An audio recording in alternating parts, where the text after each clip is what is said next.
Hey y'all. Hey y'all.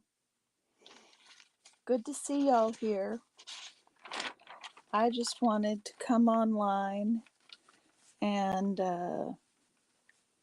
kind of talk about my thoughts about Jon Atak's interview of Mike Rinder. And I have to say, I watched through most of it last night and I took detailed notes. And I got to the last 2 or 3 minutes and I thought, well, what else can there be? There can't be much else. What else could there be? And come to realize that pardon me, I got a text.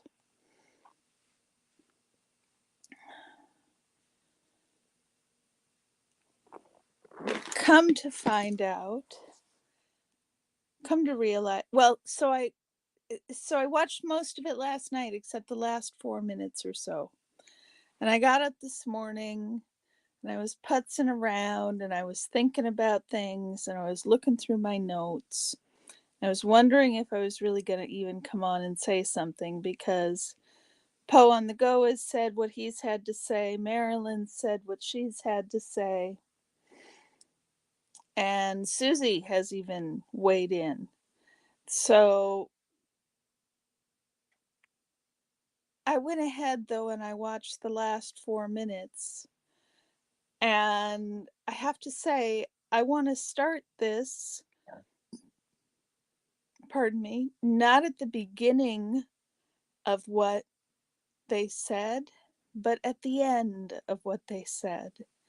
Because I think it's the end of what they said that is really what shaped the feeling of this whole interview. Hey, Lisa, we are talking about Jon Atak's interview of Mike Rinder. And I am starting at the end because I watched most of it yesterday morning or yesterday, except the last 5 minutes or so. And the last 5 minutes I watched, I think, were the most impactful. Hey, Rika. So, one of the things that Jon Atak said in the last few minutes is that we really need to take the view of tolerance and kindness. And so I want to say that I really agree. We need to take the view of tolerance and kindness. And so I'm going to do my best to be tolerant and kind throughout this whole commentary that I want to do. Hey, love Maddie. So, right after Jon Atak says we need to take the view of tolerance and kindness, we get a commentary about how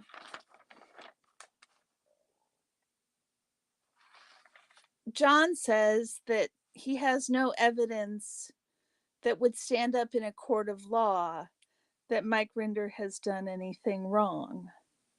And what I find interesting about that is the qualifier there. He has no evidence that would stand up in a court of law. Why are we putting the qualifier in there? That qualifier there makes and infers that there might be evidence that wouldn't stand up in a court of law. What evidence is that? Is there evidence that wouldn't stand up in a court of law? Is there more than what we're saying? I'm really a little bit confused. So then, immediately after that, They both ask that if anyone finds evidence to give it to either Miriam or to the police. And Mike says, and this is their closing salvo, y'all. You got to understand, this is the closing of the closing just started with lead with tolerance and kindness.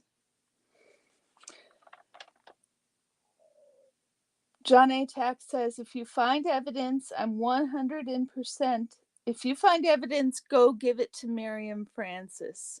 And then Mike Rinder says, not just give it to Miriam Francis, give it to the police. I am 100% in support of this campaign, says Mike Rinder. And Jon Atak says, the campaign to get Mike Rinder. Let's lynch him. Let's just lynch him and not bother with the facts. That's the last statement. Let's lynch him. Let's just lynch him and not bother with the facts. So, I'm bothering with the facts. I think the facts are important. So let's go through the facts of this interview. I've got more than a few pages of notes. Yes, Rika, wow. We had 30 seconds that started with tolerance and kindness and ended with don't bother with the facts, just lynch him. This was the 4 minutes of the 1 hour conversation that I didn't listen to last night because they were signing off, and I figured that there would be nothing left in 4 minutes. And I kid you not, I was floored at that 4 minutes. So, here again at the beginning of the video.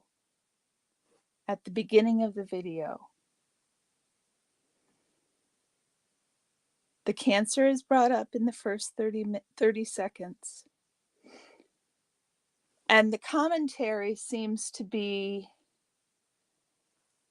he had cancer, you guys.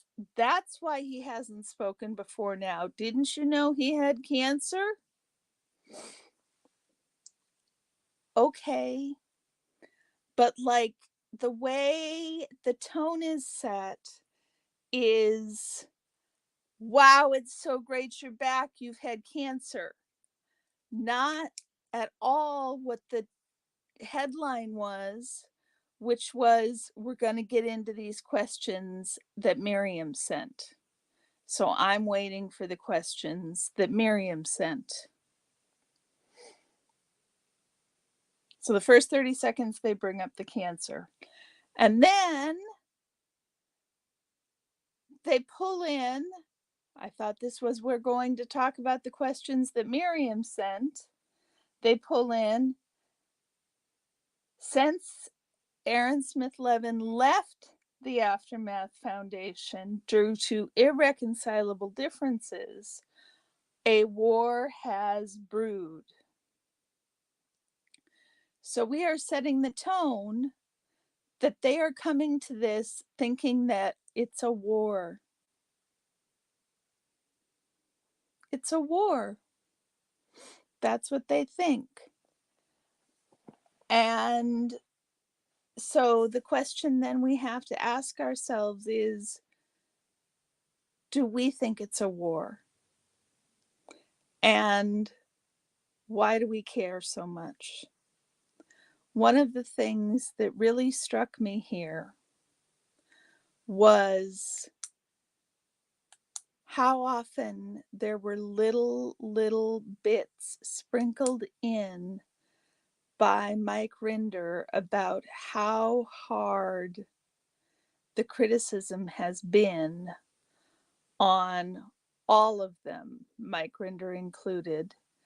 But at one point he says, especially the women. And I can only assume he means the criticism of Amy and Claire and Mike's own wife.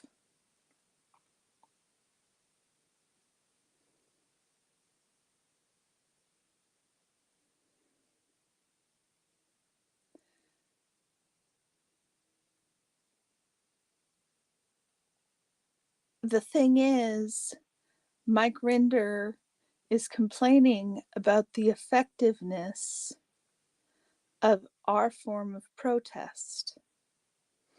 He is saying, in essence, that there are two kinds of people, those that take action and those that watch. And he is inferring that all of the people who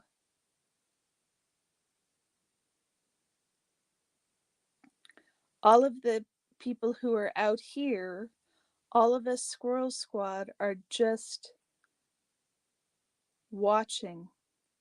We're not actually accomplishing anything. Whereas they are doing things. They're actually getting the work done.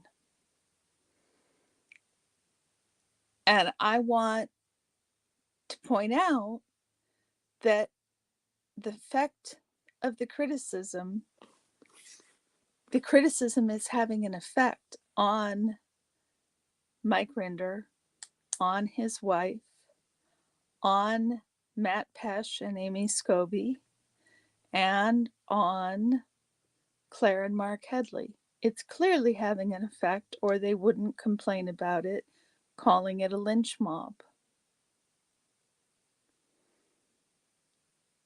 If we're having that sort of an effect there, and it's not where the majority of our energy is going, then what sort of an effect are we actually having on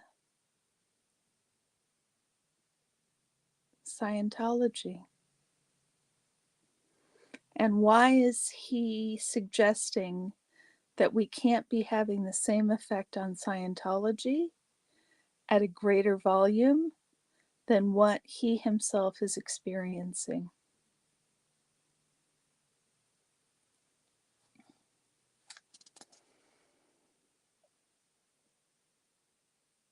John says he's received lots and lots of questions from Miriam. Is the audio terrible, Brandon?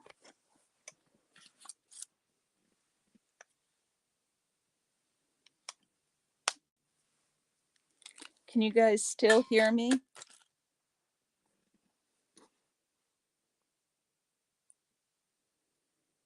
Can you guys still hear me?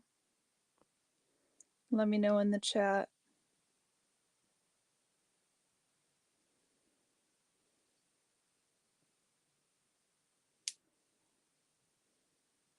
Good. Okay.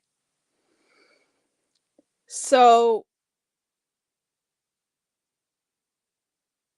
Jon Atak starts. We remember the finish, but we start with, my hope is not to take sides. Later in the video, he says that he is, thank you, Rika, thank you, Maddie. Brandon's comments had me concerned that the audio wasn't good. John says he hopes not to take sides, but later on in the video, he says clearly that he's thrown in his lot with Mike Rinder. So he may be hoping not to take sides, but he makes it clear later in the video he has. And he says he's received lots of questions from Miriam. It's presented as lots of questions from Miriam, but you know what? We don't get to the first question until, well, at 4 minutes in, but then it takes us what I think is question 2, what I think is question 2, what I think is question 2. It takes us until 15 minutes to get to question 2. Hi, Jen Wow, how are you? So,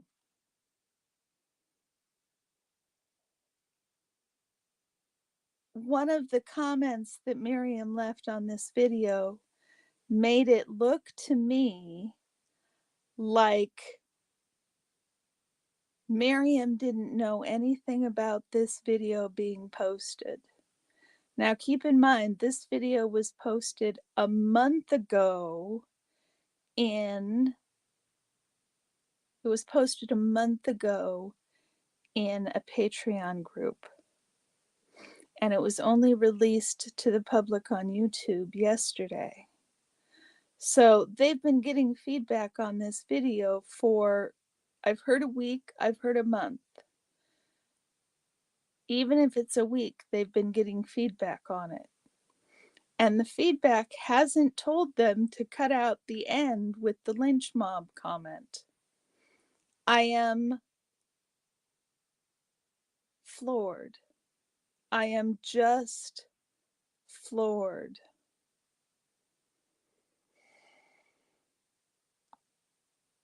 So my point about Miriam is they're putting her at the they're saying that this is a response to Miriam Francis, but it appears to me that they didn't send any response to Miriam. This is the response to Miriam, even though Jon Atak himself has been in correspondence through email with Miriam. So why would he not respond to her politely in an email? Why? It makes no sense. So we get to the first question. No, we don't get to the first question. Instead, we get to talk about the number of Scientologists who are currently enslaved by Scientology, and that no one knows better than anyone, that Mike Rinder knows better than anyone what that's like. Mike Rinder knows better than anyone.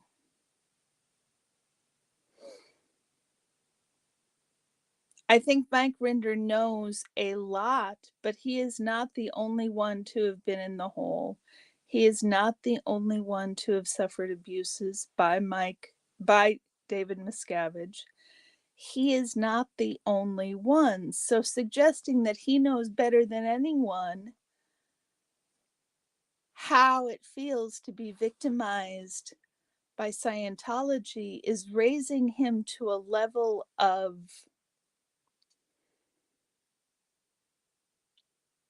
I don't even know a word for it.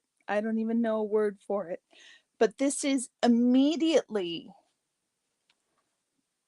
before we get to question 1. We must not forget all the slaves that are still in. We'll all hang together or we will all hang separately. So we'll all hang together. We must all hang together or we'll all hang separately. But we keep separating Mike out for special treatment because Mike is so special. I don't understand. And why they had to have that lead up to the first question. Well, the first question is about Mike being on the board of Child USA. And that Child USA is protecting children from sexual trafficking. And that the way they are doing this is by changing the laws of the statute of limitations in states that don't that have a short statute of limitations.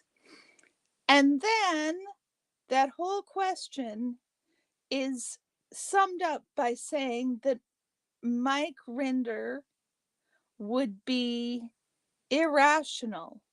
It would be irrational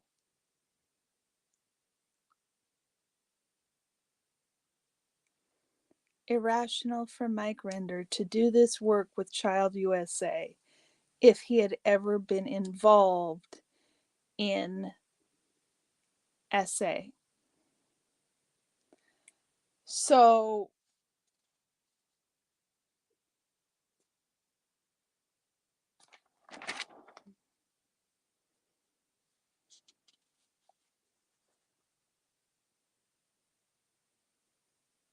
then Mike Rinder says, I've done irrational things before and I think I'll do them again. Hey, Danny, how are you?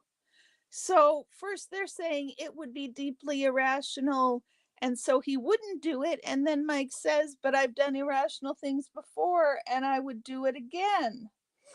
It makes no sense.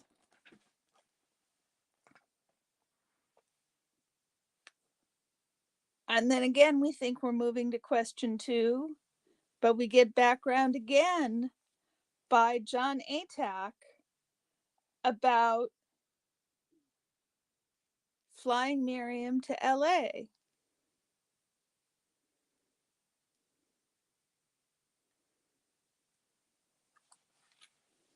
Thanks, Love Maddie. Thank you for that. Love Maddie says Mike Rinder went to public schools through high school. He had a choice of going to college or going on the ship. He was told where LRH will be. He made the choice to go on the ship, so he was a young adult. Danny, I have to thank you so much for sending people my way the other day. It was really appreciated. So they're talking about how smart Mike Rinder is, while at the same time Mike Rinder is saying that he's done irrational things before, canceling out that he could never have done this because it would be highly irrational. Smart people do stupid things all the time. And even if you're not necessarily of the belief that Mike Rinder did do anything here or he does know anything, even if you're of that belief, the way he's handling it makes no sense. Then they go into the story about how Miriam feels that she was bullied by the producers of the Aftermath show. And Mike Rinder asks if he's surprised. And then Jon Atak, he kind of makes this comment to Mike Rinder. And then Jon Atak says, well, but she should have known. Miriam should have known. He's saying Miriam should have known that you'd flown her all the way from Australia to LA. Miriam should have known. That's what Jon Atak says. Miriam should have known that the producers would be asking her questions. So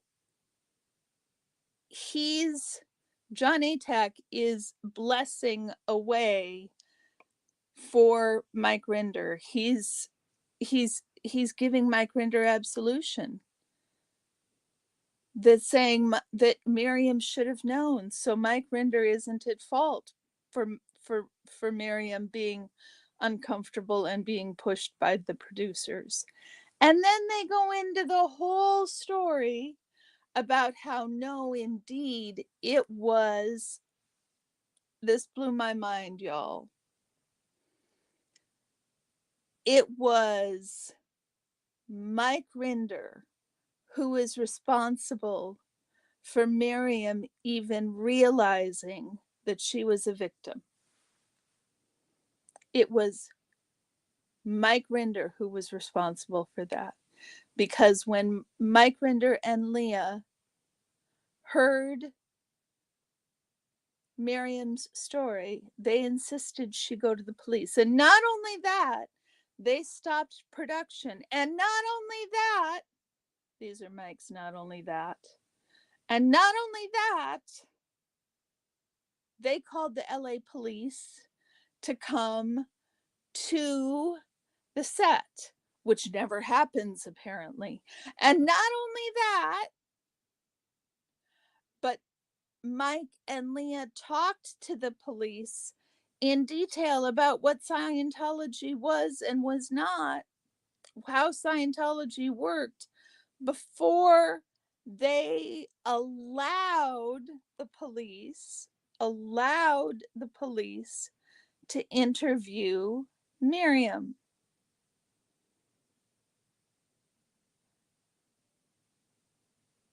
Now, Mike then goes on to say he's spoken with the police. So, sorry, my mind has been blown. Miriam Francis should have known. And Mike Rinder is the person who is responsible for her knowing, because he and Leah called the police and had them come because Miriam didn't even realize she was a victim. So we're going to get to the important part. Mike then says that that policeman who came to the set on that day is still the same policeman, police detective, who is on the case now. And then Mike says that he talked to this cop last week. And Mike talks about what the cop said to him. And the cop said that he had never forgotten the day that he came onto this case, that it was burned into his memory, because the cops are never called to a set like this, which, what? And that the other thing that was so surprising about the case is that neither of the victims realized they were victims. And the cop, Mike relates that the cop then gave Mike praise that this would never have become a case had Mike and Leah not explained to Miriam that she was a victim.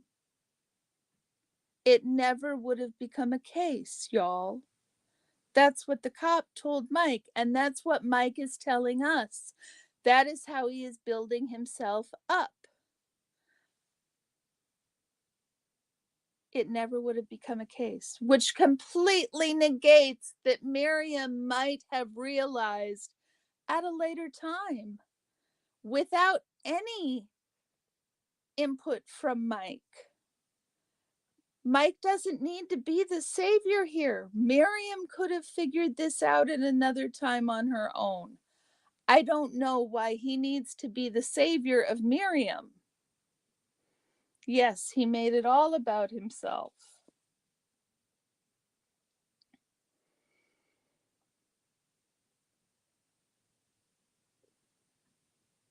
We haven't gotten to a question 2.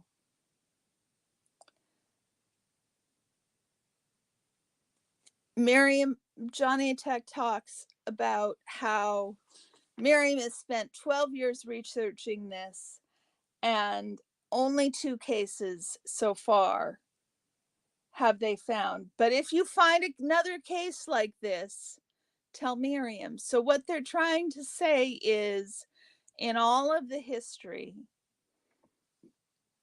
of Scientology, they've only found 2 cases of child sexual abuse. I'm not understanding what Jon Atak says, why we haven't found a case like this, and further, that we haven't found a case like this.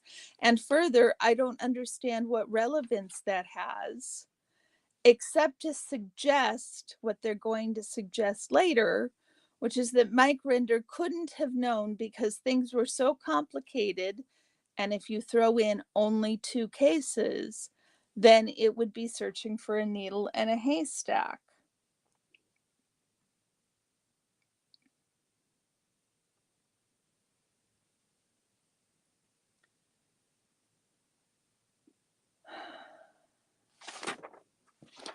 Sorry, reading through my notes, y'all. Then, I don't even understand.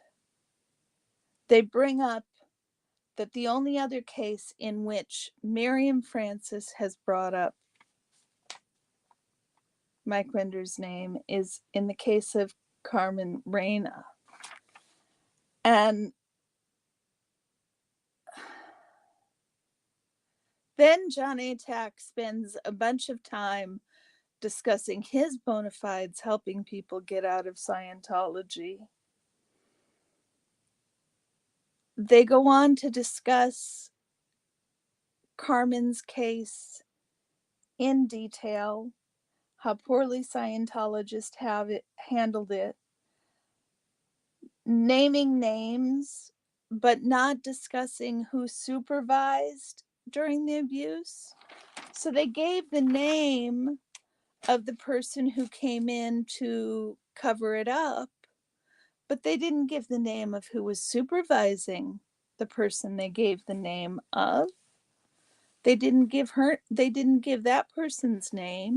Somebody was supervising that person. Who was that person? Don't we have the records to show that? If we have the records to show this one person's name, where are the records to show who was supervising? Also, has this other victim given them permission to publicly comment? I know I just said her name out loud, and I'm going to have to go back in and edit and scrub this and block out her name because I shouldn't have even written it down.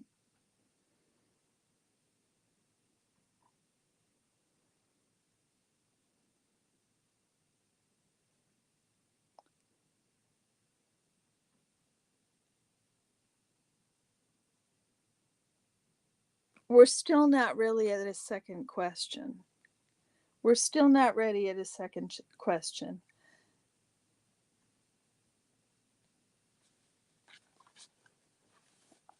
They talk about how the Royal Commission found that there was cause to prosecute, but that the person who did it, the person who covered it up, wasn't prosecuted because it was beyond the statute of limitations. You know, that statute of limitations that Mike Rinder is trying to change.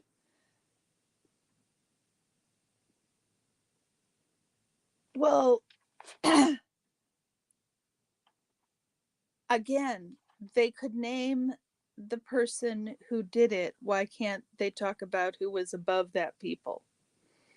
And then Jon says, we've had a troll through all the documents related to the Carmen case, and Mike Rinder's name isn't mentioned once. Okay, but this is stated like a conclusion. I don't know whose documents they're searching through, who were reviewed, and what matter it makes that Mike Rinder's name isn't mentioned once. If Mike Rinder's name isn't mentioned once, okay. If that's conclusive, okay. But tell us that. Tell us where the documents are from, and further, whose names are mentioned. Maybe you could give us that information. Sorry, guys, I need a drink. Whose names are mentioned?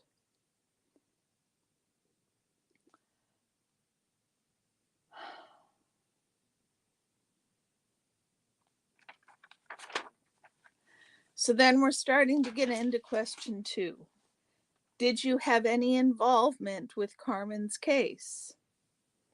And Mike Rinder's answer is no, absolutely not, because I was working on the Lisa McPherson case.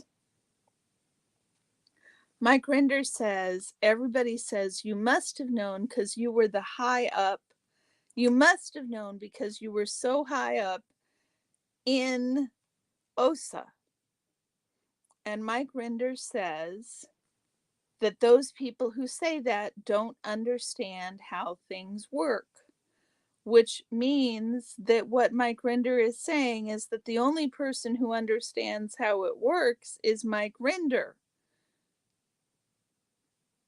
So if the only person who understands how it works is Mike Rinder, then maybe Mike Rinder should explain how it works.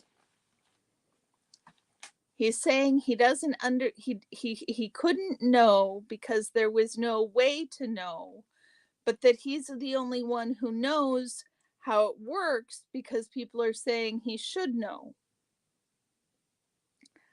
It just makes no sense.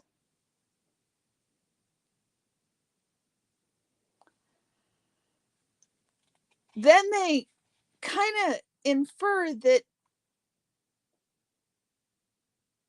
again, with the haystack, but then they talk about the numbers of cases that came in all the time, and there was no way for Mike Rinder to know every single thing. I am confused. How come there's numbers, tens, hundreds, and thousands of cases coming in that they're so busy all the time if there are no Scientologists?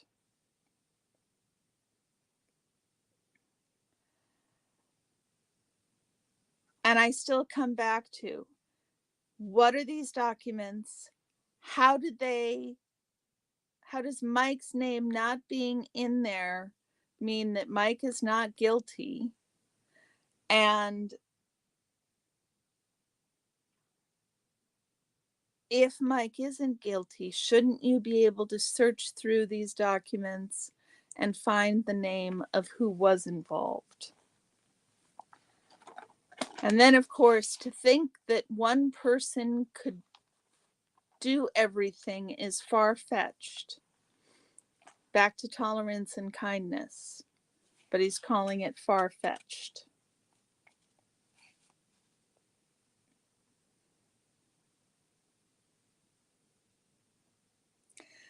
And then we get another big shift, because Mike's talking about all the things he did in the Sea Org, but then he has sudden change to talk about how important he was in the Sea Org by saying, the one thing that I always did throughout my time in Scientology was whenever there was a major international media, for example, Good Morning America, 60 Minutes, the New York Times, the big stuff, that I was much more that he was called in to do it, and that he was focused and associated with external affairs.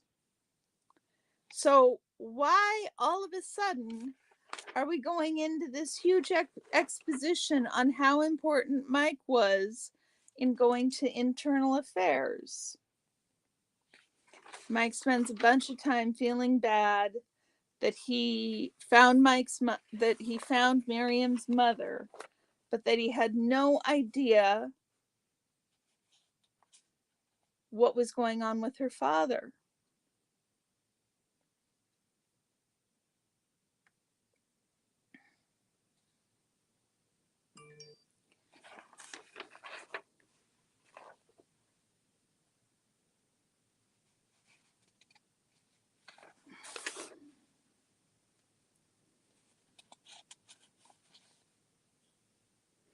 I got out of order when things happened. But again, here we're at the point where Mike is making making him responsible for Miriam realizing what was going on. The point of all of that, Mike being the one who made Miriam realize she was a victim, is Mike Rinder later saying, "It's heartbreaking to me at this point to be accused of having been tried to prevent this prosecution." I mean, it makes sense in the way he's telling the story that he's the person who was most invested and got them to realize they were victims and called the police. He is such the hero, and now he's being accused of being the villain. If I thought of things, if that was my history of how things happened, I would feel like I was being made the bad guy too. I hear that. I just think Mike needs to realize, if we're back to kindness and compassion, I think Mike needs to realize that that is not the way it was experienced by everybody.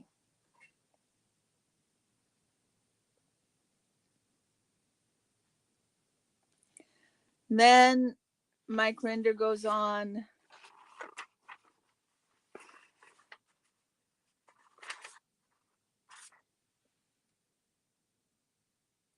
to say he believes that Miriam's father should be prosecuted. So then we get a history lesson from Jon Atak saying that after the whole infiltration scandal that Mary Sue Hubbard was caught up in, I can't remember the name. Was it Snow White? I can't remember the name of the infiltration scandal. The new policies were designed to be like watertight compartments on a ship. The entire corporate structure was compartmentalized, so there's 400 some distinct corporations, and that from then on harassment was contracted out to private detectives. Except we're not talking about harassment. We're talking about who handled things internally. Let me pause here and here, love Maddie. All of this happened because of Mike wanting Aaron off the Aftermath board, dismissing us as being keyboard warriors, and then doubling down on both those things and getting his enablers to do the same. No apologies. Yeah, I just think I'm going to go back to what I said at the beginning, which is Mike Rinder is complaining about the criticism and the spectators saying that they're not doing anything, and that he and Jon Atak are the people doing the real work, but by his own complaint were effective.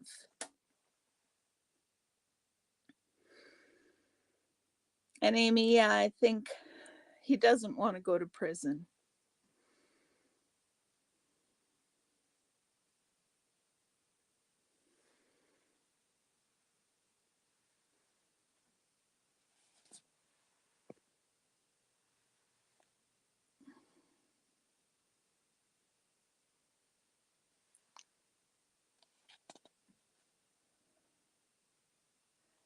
More about they have thousands of issues.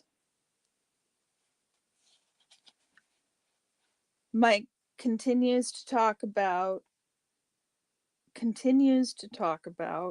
why it's impossible that he could have known anything about Miriam Francis because he was speaking with Lisa McPherson he was dealing with Lisa McPherson at the time. Okay, so we're at 32 minutes in. I'm not doing bad, guys. I'm only 10 minutes behind the actual time.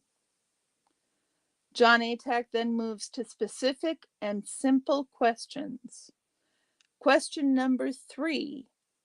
Have you ever criminally assaulted a child? Mike Rinder says no. And then laughter. Laughter. supposedly I'm assuming for the absurdity of the question they laugh, but it's still somewhat odd in context. Mike Rinder, I wouldn't dream of such a thing. But I don't know who is accusing them of such a thing. I don't think they've been accused of such a thing. And then weirdly, Jon Atak says, "Me too, I've never assaulted a child. I'll join the club." What?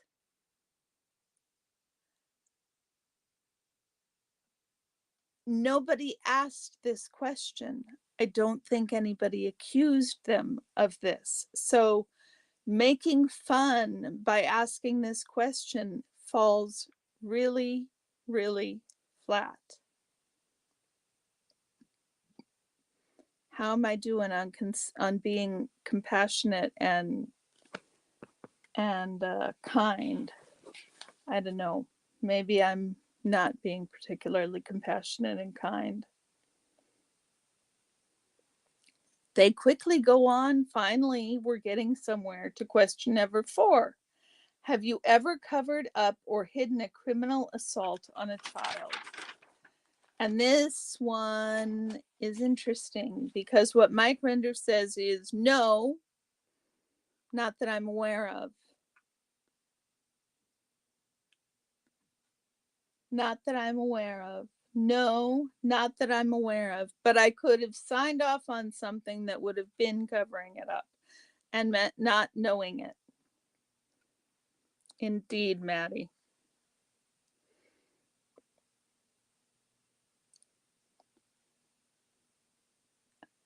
Mike Rinder. Oh, thanks, Susie.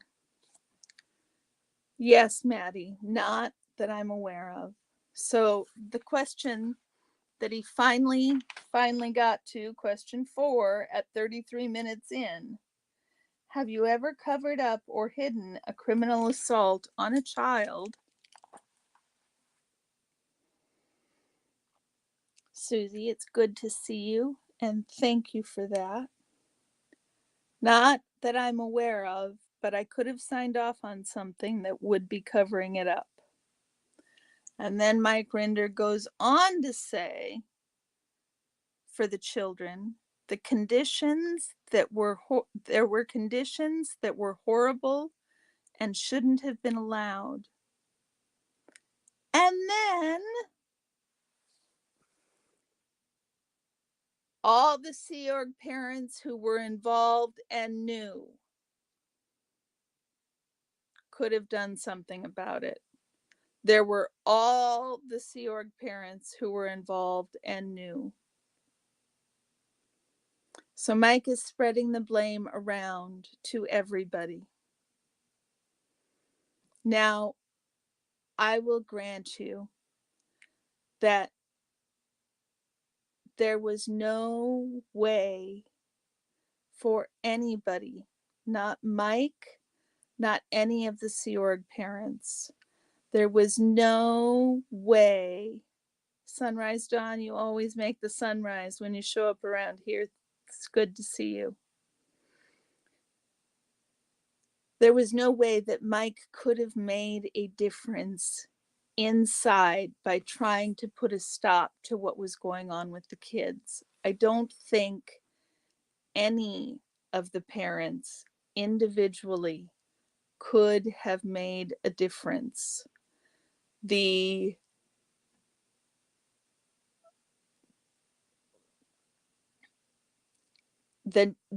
pressure to conform for all of those people was too high. So I understand why Mike spreads the blame around here, but I think it would be much healthier if he said something like, I wish I had realized. I wish I had been able to stand up and do something. I realize now it was wrong, and I don't know why I didn't do anything then. Or I do know why I didn't do anything then, and it wasn't okay. He doesn't say any of those things. He just spreads the blame amongst all of the Sea Org parents by saying the conditions were horrible and shouldn't have been allowed, but we all allowed it. It's just not enough. And then he says he did do cover-ups for nurseries for when DHS arrived, or they were gonna arrive. He talked about what was required, that if DHS showed up to inspect the home where the children were being kept, that the adults were told to tell DHS to come back in 3 days so that they could then scurry and clean everything up to be ready for DHS to show up, to be ready for the inspection. Mike says he's covered that up. Everybody covered that up, but Mike says he's ever been covered it up. So now we get to question number 5. Have you ever been charged with a criminal offense against a child? My notes say, what the actual fuck? I don't understand where this question has come from. Have you ever been charged with a criminal offense against a child? But Mike Rinder says no. Now they're asking inflammatory questions. It feels like they're just making fun.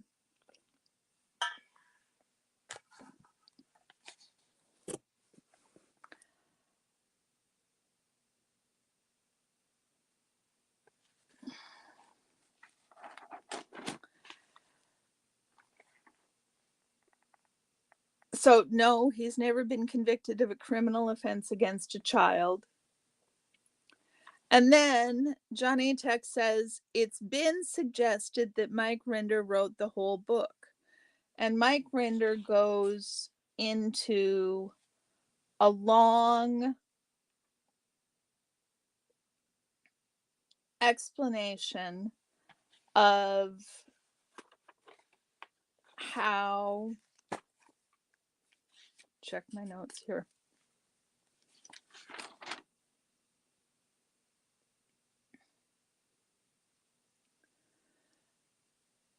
That Mike Rinder wrote all the handlings on how to handle people who were leaving. And Mike Rinder goes into a long explanation about how there was enough by L. Ron, blah, blah, blah. L. Ron wrote enough, blah, blah, blah. Then he throws in a mention of his blog, that he wrote about this all on his blog. Then they talk about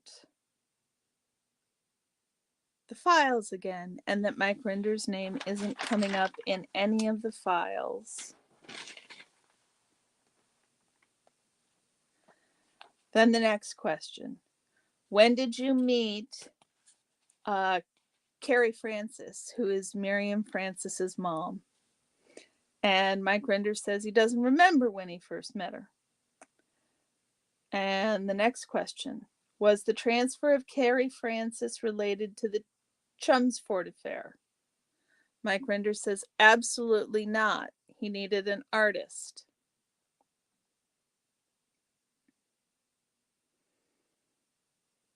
And then they had this long convo about how it was so important for Mike Rinder to find a good artist, and Carrie was a renowned artist in portraiture.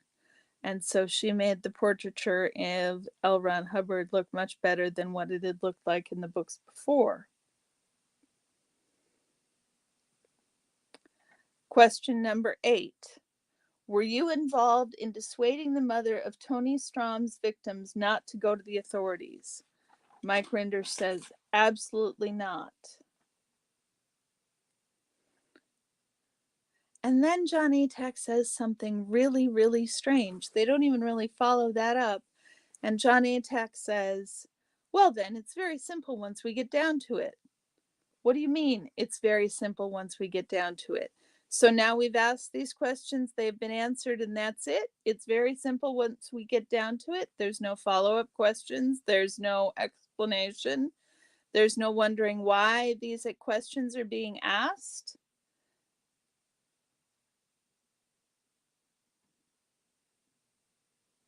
And then Jon Atak mentions that he's been emailed by Miriam because of Mike putting the police report up on his blog. And Jon Atak asks Mike point blank if he did that. Did you do that? Well, do you not believe Miriam? Did you not talk with Mike about any of these questions ahead of time? Because it's sure a softball interview and feels like you did. So Jon asks Mike, did you do this thing that Miriam emailed me about? And Mike says, yes, I did. And does Jon say, what the actual fuck, man? No, Jon does not say that. Jon listens to Mike explain all the reasons why what he did was just fine, that anybody can buy a copy, that there's nothing wrong with it.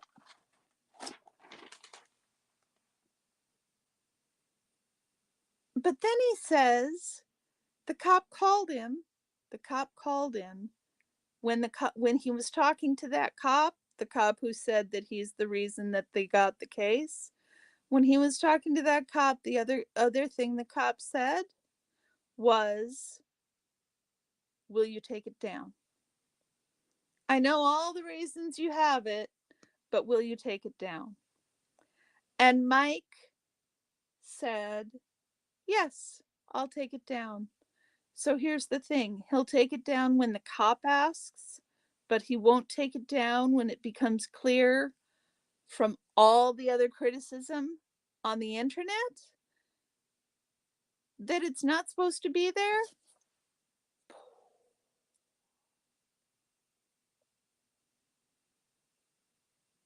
Has it not been clear since you posted it? From all of the feedback on the internet, has it not been clear that people did not like you posting that police report? And then you come onto YouTube and you say, yes, I did post it and I took it down when the cop asked me to. The cop that, why are you talking to the cop? Why are you making it out like you and the cop are buddies? Are you and the cop buddies? That doesn't make anybody feel better. When it became clear that Miriam was upset about it, that was the time to take it down. And the other thing, he says the cop asked him to take it down, even though he didn't have to. But then Mike doesn't want to go into the reason why the cop didn't want him to take it down. I don't want to go into it here, he says. Then why did you even bring it up? I don't want to go into the reason here, he says. Then why did you even bring it up? Mike Rinder said to the cop, if it's something that you think would be helpful, then of course I'll take it down.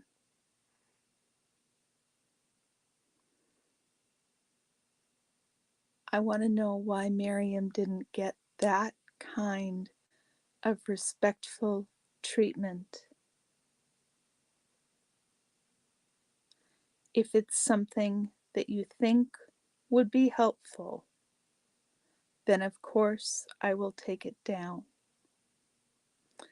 Wow. So Mike Rinder can be kind and respectful when he needs to be. But he couldn't say those words to Miriam. I'm really curious why not.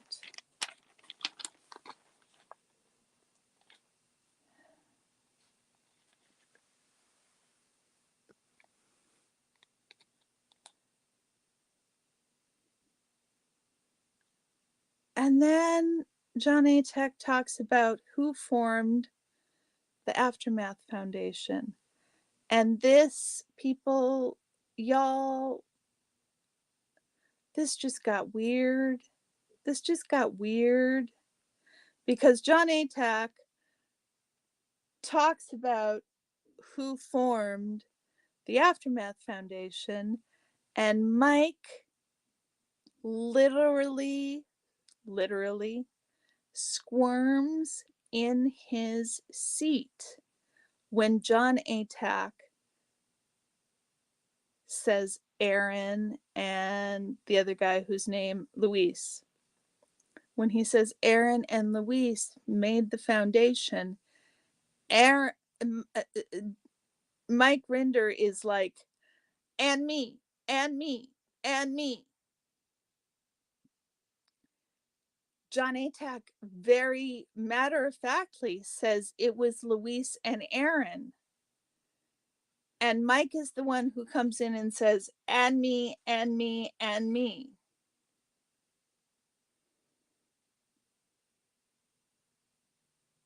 So now Mike is taking ownership, and that's been clear.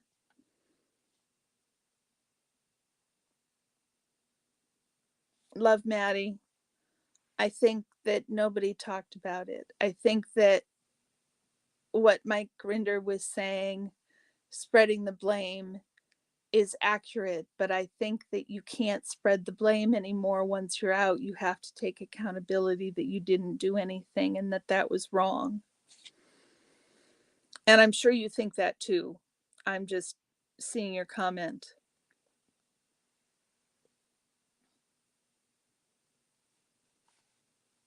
So now Jon Atak and Mike Rinder have a mutual admiration society going on. Mike Rinder calls Jon Atak someone who has taken on the mantle to actually do the work, to actually do the work. And then Mike Rinder comments that he got into a lot of trouble about keyboard warriors. And I wrote about that on my blog. Why does he keep sending people back off to his blog? Why can't he just say that I got into a lot of trouble about keyboard warriors and what I said was wrong? Can he not say those words without sending somebody to his blog? I do not understand.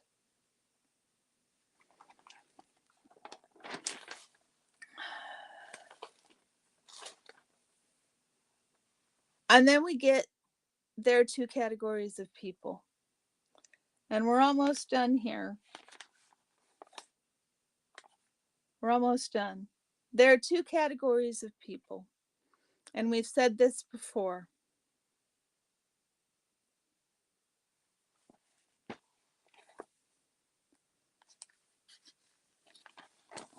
Yes, Miss Sunrise Dawn, it really made me annoyed. There is no evidence that is legally admissible. What if there is evidence, then we need to talk about the evidence. No, I don't know that he said it was wrong.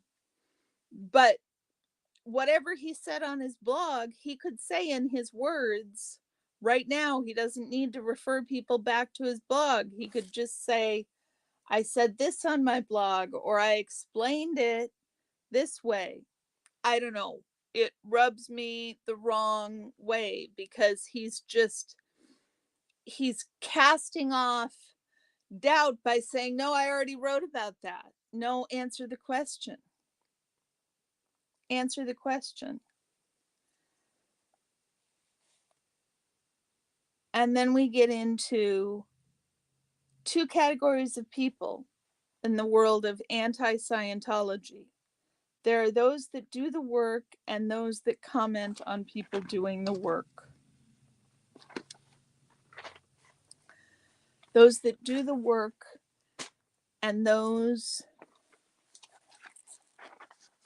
it's pissing me off so much. those who do the work and those who comment on people doing the work.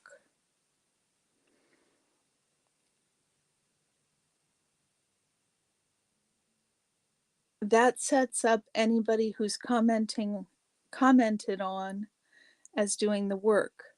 Now that I'm commenting on you, you are by definition doing the work.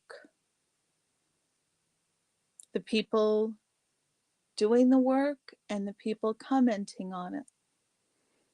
The people watching the movie and the people making the movie. Well, I'll tell you what. If there was nobody watching the movie, there wouldn't be anybody making the movie.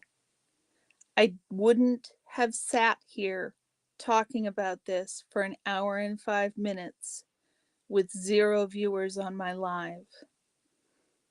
I don't know that I would have.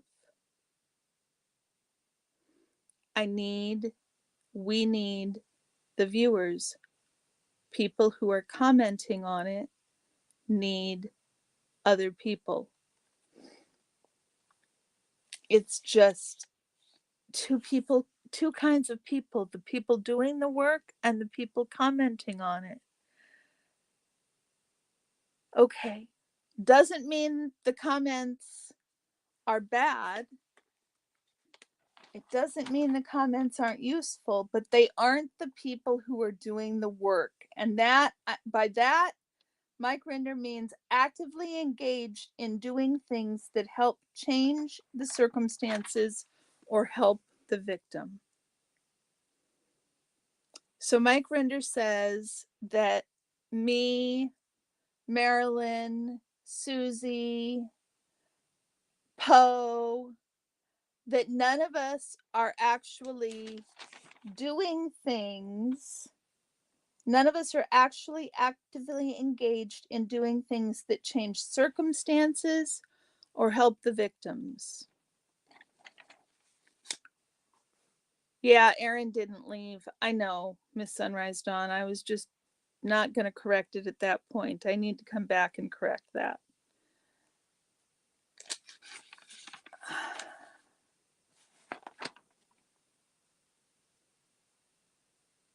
It doesn't necessarily, doesn't necessarily mean the comments are bad. They can be useful.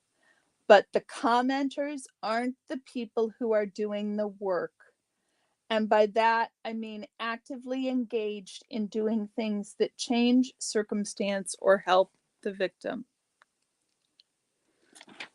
So basically, what he's saying is me sitting here for the last hour and 8 minutes is just spinning my wheels. But the thing is, Mike, without us watching your video, you're nothing. You need the viewers. It's just the way it is. Now we come to what I had thought was the final part of the video, where Mike humbles himself in front of Jon Atak and says that Jon Atak is his mentor for what Mike thinks that Mike should be, that Mike thinks Jon Atak does it right. Which again infers that somewhere there is a wrong way to protest. They're belying themselves, like I said at the beginning. If this isn't working, why are they complaining about it so much? I mean, I suppose that's sort of like Scientology saying when the squirrels are screaming, that's when we're winning. But what we want to have is an effect. We want to have an effect. We want to have a direct effect. And it is clear from what Mike Rinder is saying about the effect that he and his wife and what Mike Rinder represents, that other people, Claire and Mark and Matt and Amy specifically, are facing, the pressure that they're facing from the response from the community is so strong as to be a lynch mob, if, which is what they say in the last few minutes of their video. If we are indeed a lynch mob, then how are we not effective against Scientology?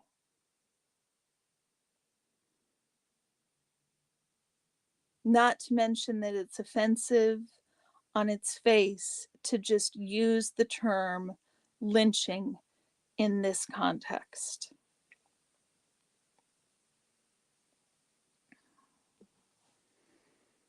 Sunrise Dawn. I can't go out and protest because there are no orgs near me. So I try to help by watching, commenting, and donating when I can. There are a lot of us who do that. Exactly. There are only two types of people: those who run the foundation and those who donate to the foundation. Those who run the foundation and those who donate to the foundation. I don't understand.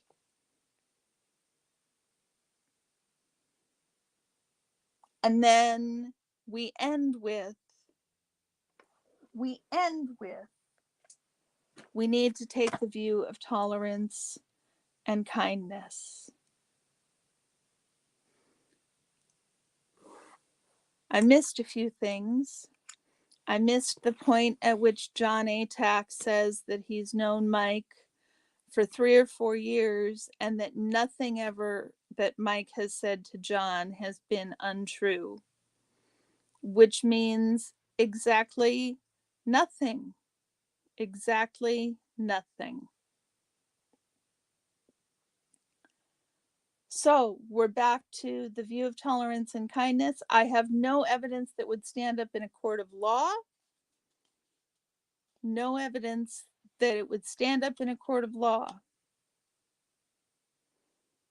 If you find evidence, go give it to the police. Mike Rinder says, not just the police, or not just Miriam Francis, give it to the police. I'm 100% in support of this campaign.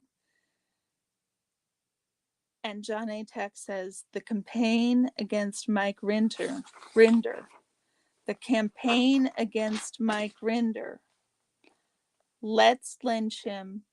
Let's just lynch him and not bother with the facts.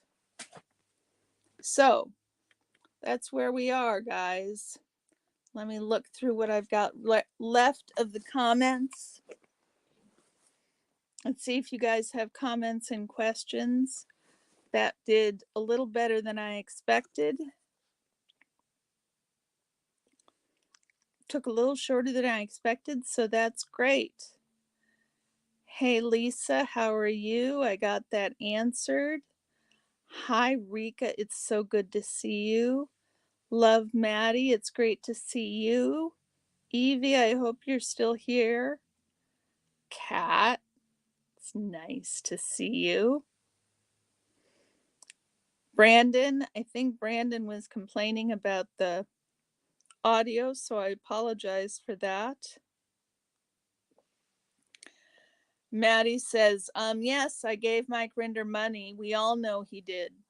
Aaron left. Not true. They conspired to get rid of him. Yeah, I found that really interesting.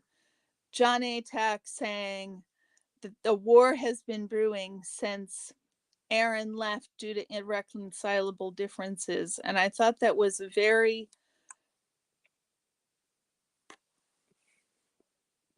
bold misstating of the facts. A war has brewed, right? Especially the women, right? So weird. Jen Wow, I'm so glad you're here. I won't have to fear ever again. Love Maddie says, right, not take sides. He did take sides.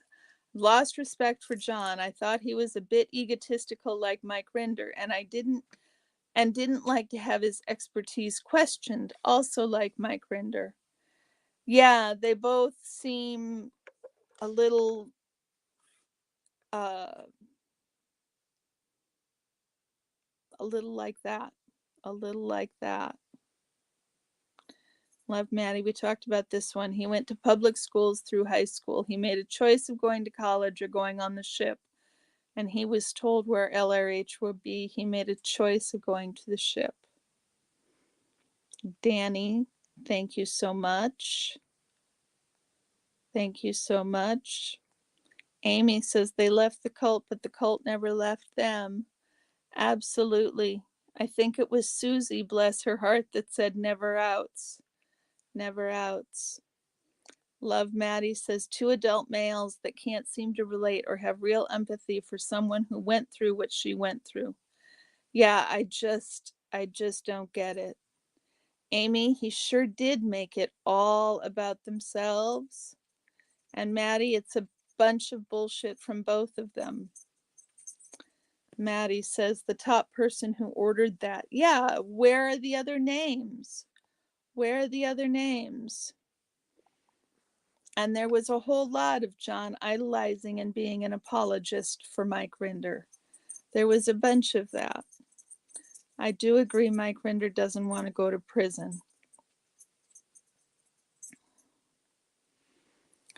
All of this happened because of Mike wanting Aaron off the Aftermath Foundation board, him dismissing us as being keyboard warriors, and then doubling down on both those things and getting his enablers to do the same. No apologies. Yeah, one of the things that has struck me about this video is, you guys, this video was released either a week or a month ago to a Patreon page.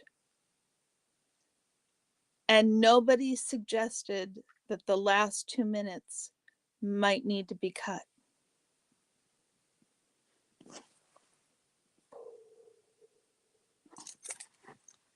So hurtful. Orion wants to come and say hi, everybody.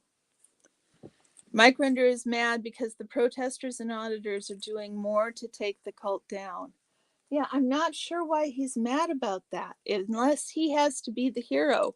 He sure does tend to have this hero complex that he needs to be the most important person in the room. Amy, I agree. He seems very jealous and envious. Very, very jealous. Yeah, dismissing them as a stupid question. John ridicules the question as being the way they ask it, just ridicules it. It's just unbelievable. Hi, Miss Sunrise Dawn. I already said hi to you and to you, Susie. I'm glad you can listen while you're making dinner. Love, Maddie. Did not talk to the other Sea Org parents about it because I'm sure they were afraid for themselves to be moved away from where their children were housed and being demoted or kicked out of the Sea Org. Yeah, I'm sure it was a culture of fear. I'm sure nobody could speak out. But there are better ways to talk about it than to deny that you had any responsibility, because you did have a responsibility. You did have a responsibility. Susie, this is hilarious. Mike needs, and me, and Leah merch, and me. I love that. Maddie, they both do have huge egos.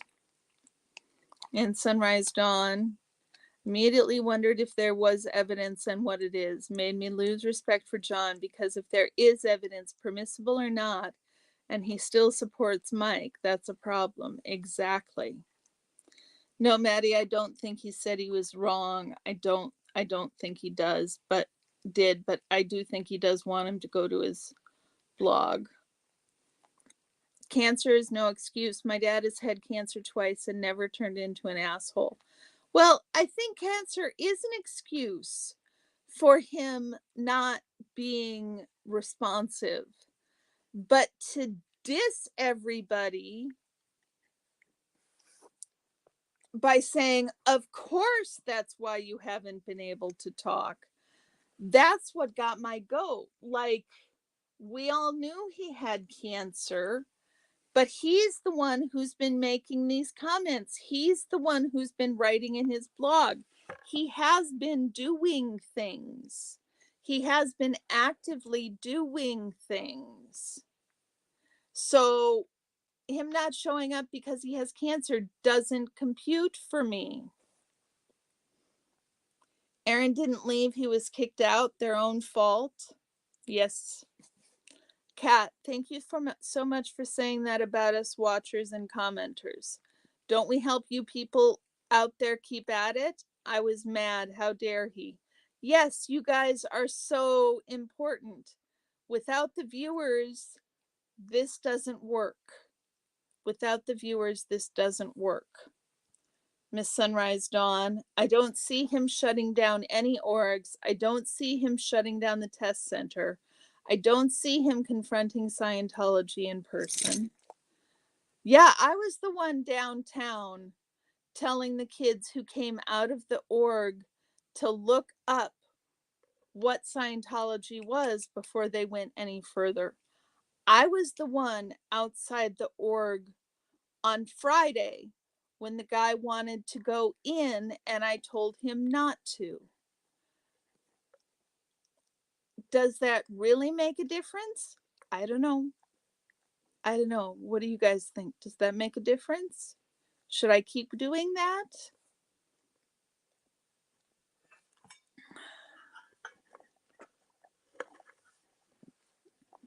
Love Maddie says he's separating terminals like they do in the Sea Org hierarchy. He's at the top of the SP hierarchy and doing the most actual work, and we are at the bottom and aren't. That is not how that works in actuality. If you have more people in a pyramid at the bottom, they are by definition doing more man hours of work than the people at the top. Sunrise Dawn says, I can't go out and protest because there are no orgs near me. So I try to help by watching, commenting, donating when I can. I think I already read this, but I'm going to read it again. There are a lot of us who do that. And Sunrise Dawn, we appreciate you. We appreciate you. Susie says, we each do what we can, what our strengths are. That's what makes us so strong. Exactly. He's saying, shut up and give me your money. Love Maddie. Who would be reading his blog and YouTube channel and every other SPs? They had no audience for years. Aaron himself helped Mike Rinder out early on. Absolutely. Cat ACDC fan, thank you so much. John, Mike Rinder's little lapdog, indeed, it sure felt that way. But then at the end, Mike Rinder was like, but John, you're the best. You're the wonderful one. You're my hero. I model myself after you. It was very, very, very strange. Cat ACDC fan. Oh, did you see, Cat? Did you see the t-shirt I have on today? Cat? Did you see my t-shirt? Through my dog? You got to see my t-shirt. Can you see that? There we go. Sorry. Give you a shot of my tits. I thought of you this morning, Kat. Definitely wants to be the head of the SPs. I don't know. It is really, really weird. You guys are great. Thank you for telling me I make a difference. Just in 20 minutes between meetings, you made more observable results just this week. Thank you, Jen. Thank you. That is very, very kind of you. You love Maddie. I agree the bottom does more work, but we're not thinking like Mike Rinder. I think that's the problem. We're not thinking like Mike Rinder. Lisa, we do appreciate everyone who watches. We do appreciate everyone who watches.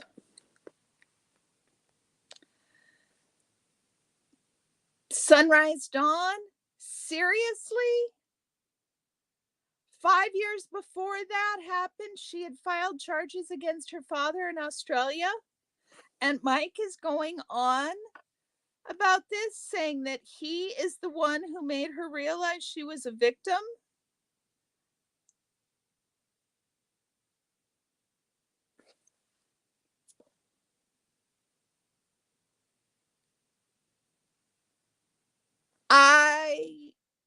I'm gobsmacked. I've got not a bloody thing. Are you fucking kidding me with that shit? Mike is playing the hero, that he is the one who convinced Miriam that she was a victim, and talking up the cop who is calling Mike about Miriam's case for reasons we don't know why. Talking up the cop who tells Mike that without Mike, these charges never would have been filed. I have got nothing. Love Maddie. At least 5 years before. Now I remember her saying that in an interview the other day. Jesus, pardon me, while I don't swear with that particular swear word, I can't even. I can't even. Cat, you love the shirt? I'm glad. I'm glad. Sue, I am not monetized yet. I need to get to 1,000 subscribers, so I'm only about 275 away from being monetized. Well, no, 275 subscribers, and I need 3,000 watch hours. And I am at 825. So I am moving along slowly but surely.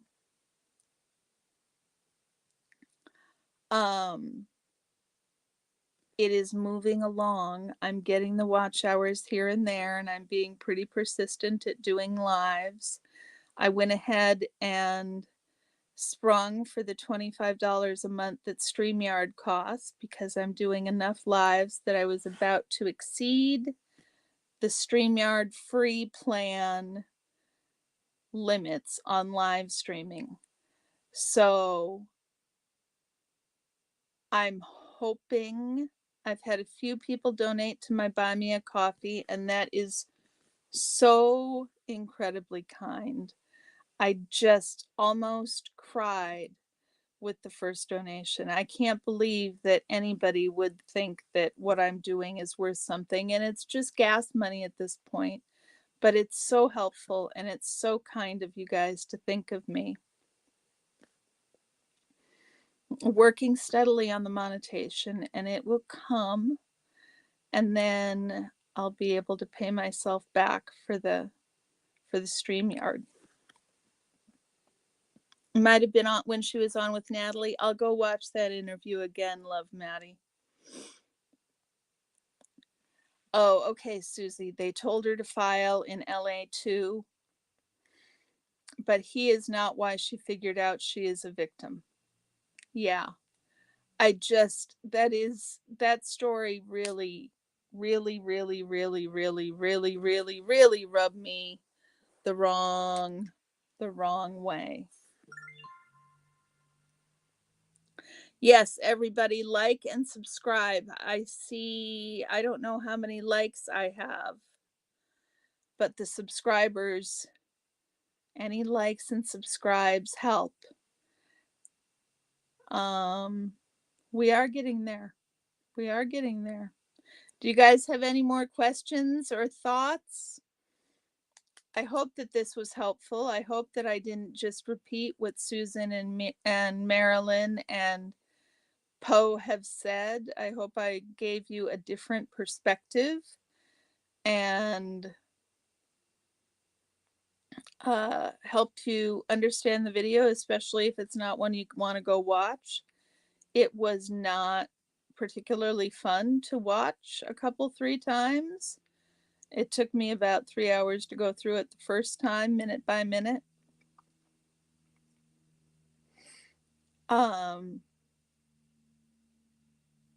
Kat, I appreciate that. I appreciate that. I hope this was helpful. I hope it was kind and compassionate. Oh, Susie, you're too kind. You're too kind. 30 likes, huh? I think 30 likes is great.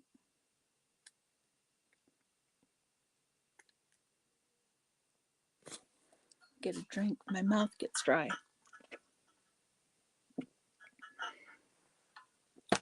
So it looks like I'm not going to be going out today. I was going to try and go out this afternoon. 31 now, Maddie. Chiba, well, would you like me to answer your question, what the channel is about? I don't know, you guys, what's this channel about? Kindness and tolerance? Patience? Connection? Communication?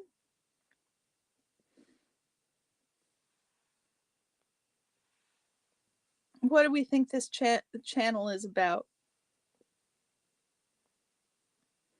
I think it's not about that.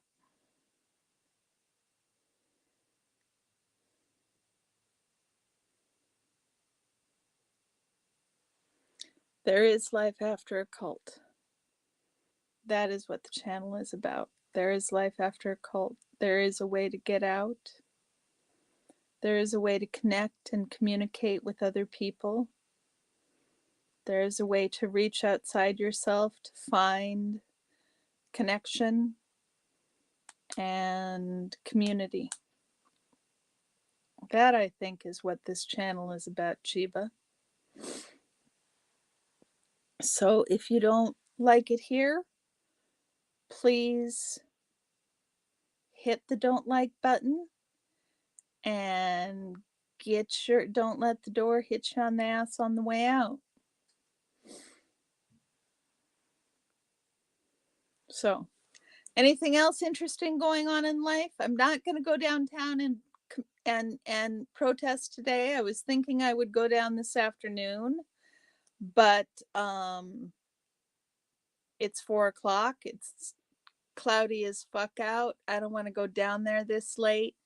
So I've got the week off. I'll go down a few times this week. Everybody remember that on Wednesday at 10 a.m. Pacific Standard Time, this Wednesday at 10 a.m. Pacific Standard Time, Laura Font and I are going to Laura Font and I are going to talk about why we both got into this movement, what our motivators were, so to speak, and why we're doing what we're doing. So I hope that'll be a lot of fun. I really like Laura. I hope y'all will like her if you don't know her already, since we share a lot of the same audience.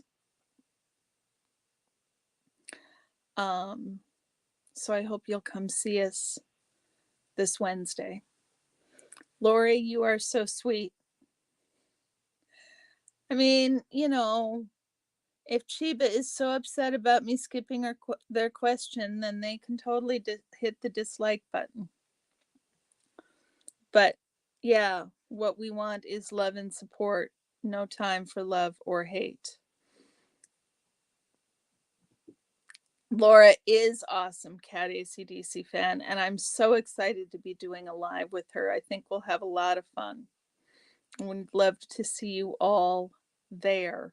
It's our first time, so it may get a little clunky, but hopefully we'll be able to have a great conversation about what we think as Never Ends and why we've gotten involved and what we've experienced to date protesting. I think it'll be a lot of fun.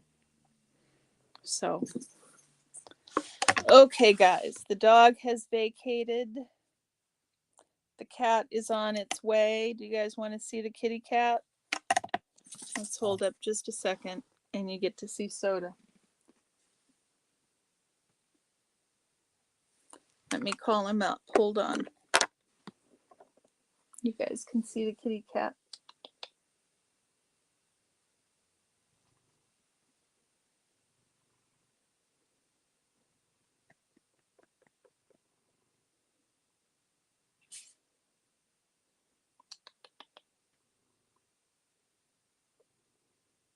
Here he comes.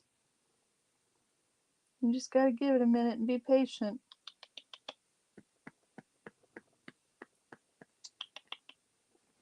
There he is. There he is. Hi. Look at the camera for them. Big boy. Big boy. Give me that paw. Give me that paw. Look at that big boy. Oh, Sunrise Dawn, I'm so glad it was helpful insight. Somebody came in the door. The dog has to holler about it. Chiba, I am a cat lady.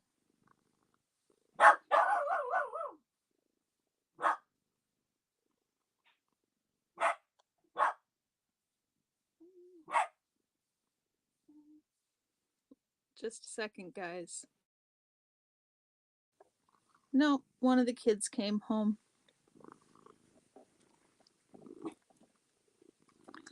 He is a big boy. You guys want, he is a big, he has a chunk and a half. He's a big boy. Can you hear him purring, y'all? You see the cat hair rolling off my hands? Yeah, he's a little loud with the purr.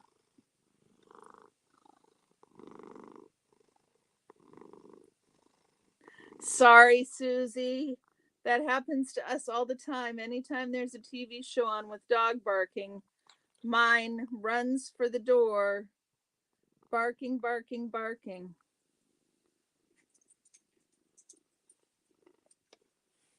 Now he's going to sit down and face me, so you guys won't get to see him anymore. But you can hear him. You can hear him purring. That's great. You could hear him. I have to shave him, Maddie. His hair is so thick and so fine that I would need to brush it twice a day for it to not get matted. He has the most soft, beautiful fur that you could ever imagine, but there is just no way that I can keep it unmatted, and he can't live with an entire coat of mats. That's just unreasonable in the extreme. It's going to try and give you guys a better picture of him. but he turned his head. He only wants to go where the scratching is. He only wants to go where the scratching is. Yeah, you have a Maine Coon, had to have his belly shaved. Yeah. Yes, Maddie, he is a Maine Coon. They are like a dog. They are like a dog. They follow us from room to room. They're very dog-like. We love them. They're 8 years old, so we're hopeful we'll have them for many, many more years to come, but we shall see. I don't know what the lifespan is on Maine Coon cats. We just know that we don't know what we'd do without them.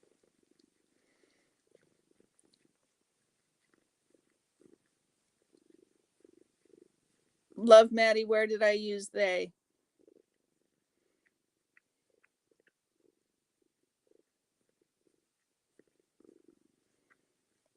We have two. This is soda. We also have Scotch. Scotch is his brother out of the same litter.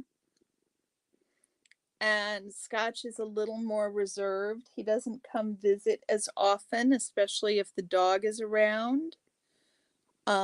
He is a brown tabby, and he is absolutely beautiful. I will try and get some pictures of one or the both of them and get them posted to the community page so you guys can see. Yeah. So that's my life.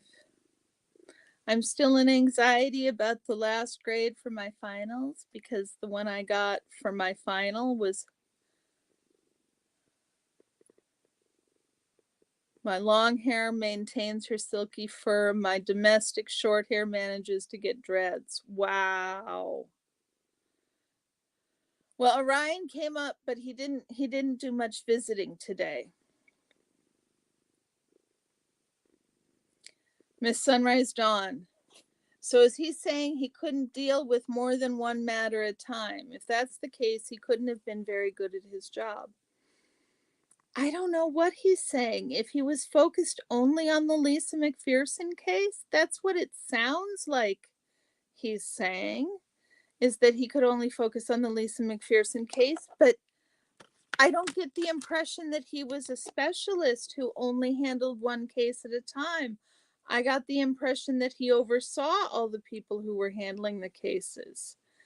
I don't know. But again, he is saying it's so complicated, we couldn't possibly understand unless we were in it. And because we weren't in it, we can't possibly understand. And so then Mike is the only person who can understand because he was in it. It's an exclusionary circle that leaves us having to believe what Mike says, which might be the actual situation. It could be the case that Mike didn't know. That could be. It's possible. Scientology does a lot of weird shit and a lot of stuff happens. And LRH did say that the best way to do things was to do them without telling the people in charge, including LRH, because LRH wanted it done, but he didn't want to know about it. So, given all of that, it is very possible that Mike didn't know. But if Mike is the only one by his own commentary who is going to understand how it works, or one of the only ones who are going to understand how it works, then it sounds like Claire and Amy and Matt, who were all high up as well, also might know how it works. And so if they all know how it works,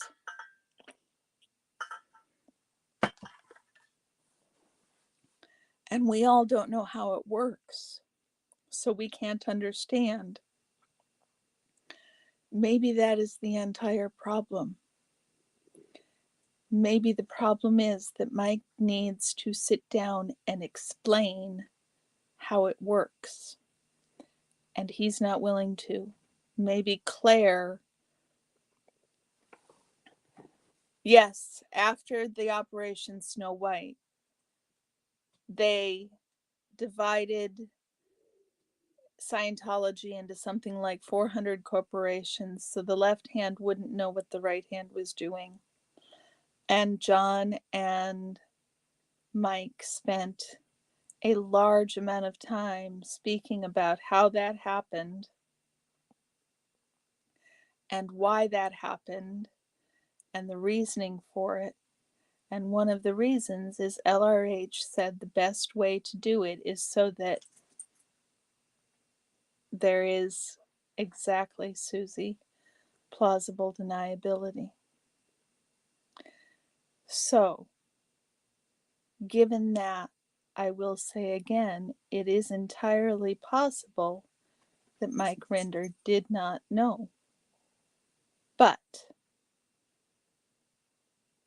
they go on and on about how Mike Rinder's name didn't show up in any of the documentation, that I'm not sure what the documentation is that they searched to find Mike Rinder's name didn't show up in.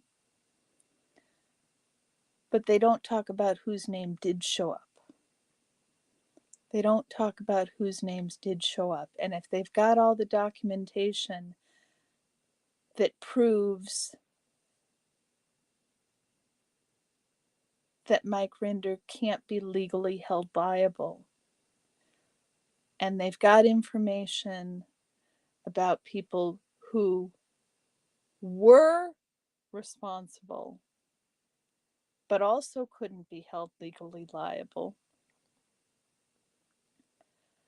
you know, we're not asking if he has any legal liability. That's not even what people are asking. People are asking, thanks, Maddie, 32 likes now. People aren't asking if Mike Rinder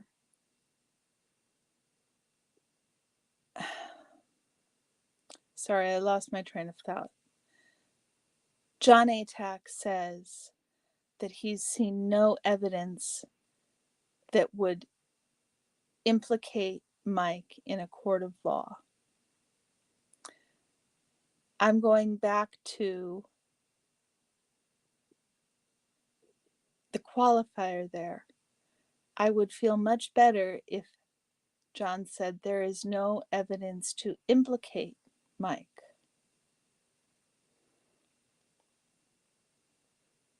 So I think I'm starting to ramble, guys. I think we've got to the end, and I don't have much more to rehash unless y'all have any more questions. I really appreciate you guys spending the last 2 hours.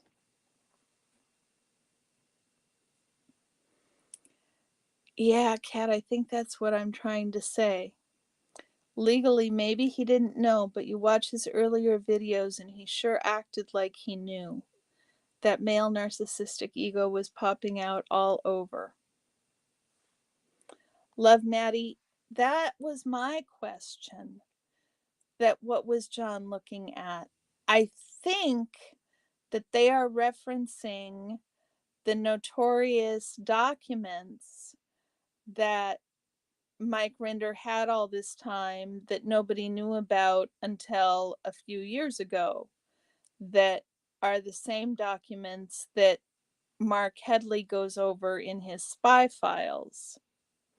I think those are the documents that John looked through to find out if there was any information about the Miriam Francis Mike Rinder thing.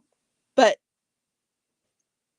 it doesn't follow that that's the only database that he had to look through. I don't know why Mike Rinder would have necessarily had that specific information in his files. I'm just really confused about all of where the documents that they're saying that prove Mike's innocence. I don't know what those documents are. So they don't prove anything to me. They haven't brought enough receipts. And the way they started and ended this video really and truly belied their stated concern to answer Miriam's questions, because it felt like a hit piece on Aaron, a hit piece on Miriam, and a hit piece on the Squirrel Squad. And I took it a little personally, being told that I'm not doing anything. I took it a little personally. And so hopefully everything I said in here is a fact. If it's not a fact and I've made a mistake, then I want to lead with tolerance and kindness. And please feel free to email me and explain my mistakes.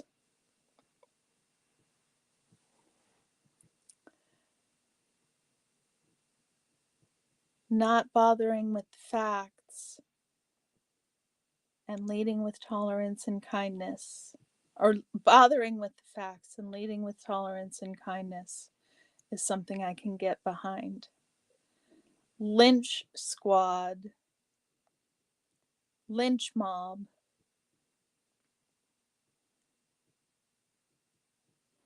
Look, if there are people harassing Mark and Claire and Mike and his wife and Matt and Amy, if there are people doing harassment like that, then it needs to stop. If there are people calling Mike and Claire and Mark and Matt and Amy, Mark and Claire, Matt and Amy, and Mike and his wife, if there are people calling them names or being harmful or hurtful, then that needs to stop. We shouldn't be attacking them. What we are doing is criticizing what they're doing. And I want to say again, with my whole heart, like the Aftermath Foundation has been saying for quite some time, the Aftermath Foundation is the only foundation currently dedicated, there's a qualifier again, currently dedicated to helping victims of Scientology, ex-Scientologists, survivors of Scientology. They state it over and over again lately. The Aftermath Foundation is the only foundation that is helping ex-Scientologists. Well, pretty quick, they're not going to be able to say that anymore. Pretty quick, they're not going to be able to say that anymore. And that leaves a sour taste in their mouth. Pretty quick, there's going to be two foundations serving ex-Scientologists. And that's really going to change their message.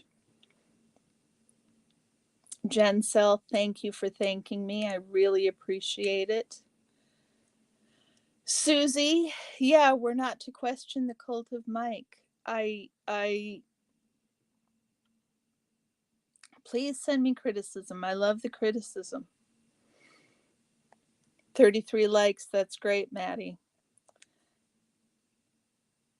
Sunrise Dawn, that's how I felt too. That's why I started writing my, you guys see my notes? Check these out. This is half a notebook of notes that I wrote. Look at this. Can you see that? Those are my notes. Because they said we're going to answer questions, And I couldn't figure out what questions they were answering. Because they kept like saying they were going to ask a question and then going off into some story or explanation about something that often it seemed was supposed to mitigate the effect of the answer to the question. Bow down. Yes, indeed, Kat. Sunrise John, I didn't think you meant mine so much. I didn't think you meant mine, but thank you. I'm glad you've learned something. And Maddie, yes, no harassment. Blue Diamond, Danny is such a sweetheart. Thank you for coming over. Jen Sell, I agree. Absolutely. No mom justice. Jen, I'm curious. On Charity Navigator, the mission doesn't mention Church of Scientology at all. I'm curious. What does it say? I'll have to go look at that. I can see some reasons they wouldn't want to single out Church of Scientology specifically, but also Thorne has a good score. That's good. That's good to know. Jen, thank you. Danny is a real one, isn't he, Mike? You've been lurking in. How long have you been lurking in here, Mike? Lori, thank you. You missed 10 videos? You have missed a little bit. Oh, interesting. Helping the homeless or something similar. That was the mission for the Aftermath Foundation? That is totally weird. You guys go look it up on Charity Navigator. The mission for the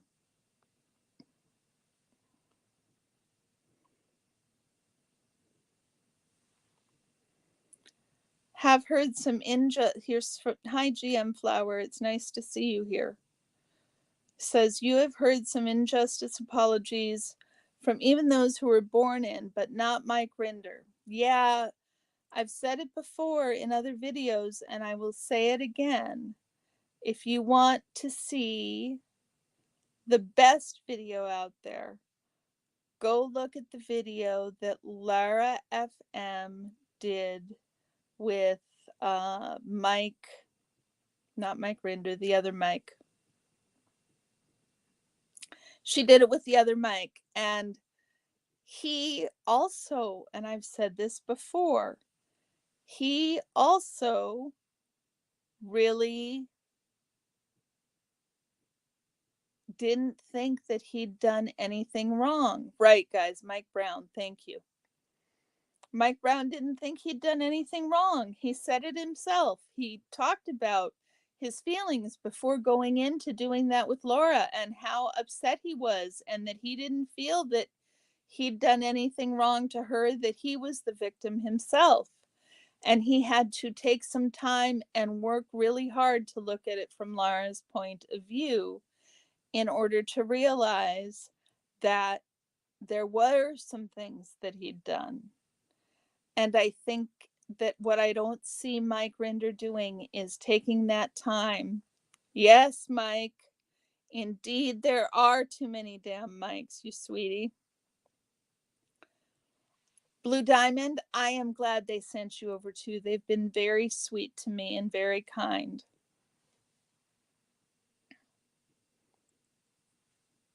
So many people have two names.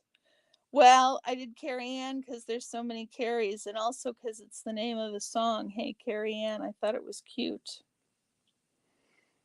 Okay, guys, I think 2 hours is enough. You all have been amazing. Mike Rinder certainly is not apologizing. He's not introspecting. And I am apparently one of the commenters who doesn't count. So I will go down in my boat owning that label as a commenter who doesn't count. I'll see you guys later. Bye-bye.